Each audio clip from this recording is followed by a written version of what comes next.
So it was mid-afternoon on Saturday. We got a call from a kayaker who thought that he had seen what looked like a body in the water.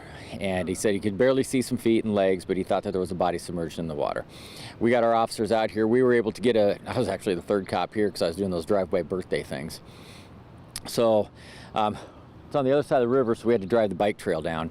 But we were able to take a position on the banks where we could see that it definitely was feet. So we were able to reach out to the fire department and Iowa DNR, and they put a couple boats in the water, came up here and helped us recover the body. There was our observations at the scene, the officers and the investigators. We were pretty confident that in fact it was Abdi then, but we needed to make sure that we had that confirmation before we made any mention to the family or anybody else. And that's what they did today. The preliminary autopsy did identify the body as being Abdi. There was no indication of any kind of traumatic injury that occurred prior to his death. I think the medical examiners are still working on the exact cause and manner of death. But this is one of those things where trying to determine whether or not it was an intentional act on his part or an accident are things that we may never have the answers to. But the case is still open, and we're going to keep working on that to see if we can get some answers for the family.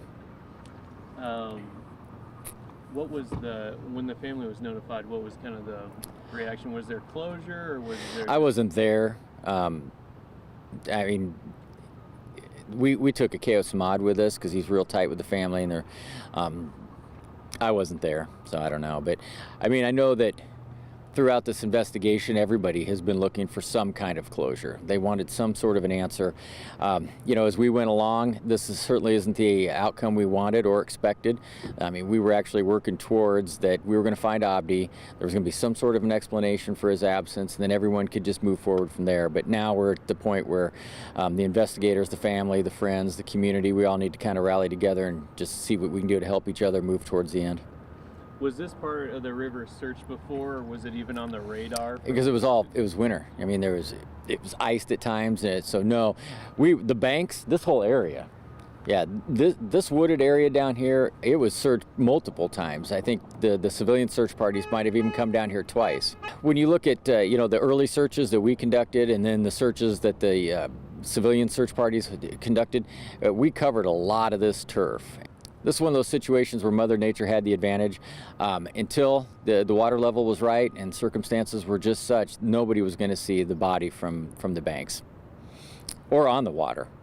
You know, I mean, you think about how many boats have gone up and down this river in the past couple of weeks when we've had nice weather. Mother Nature wasn't going to let anybody find that body until Saturday.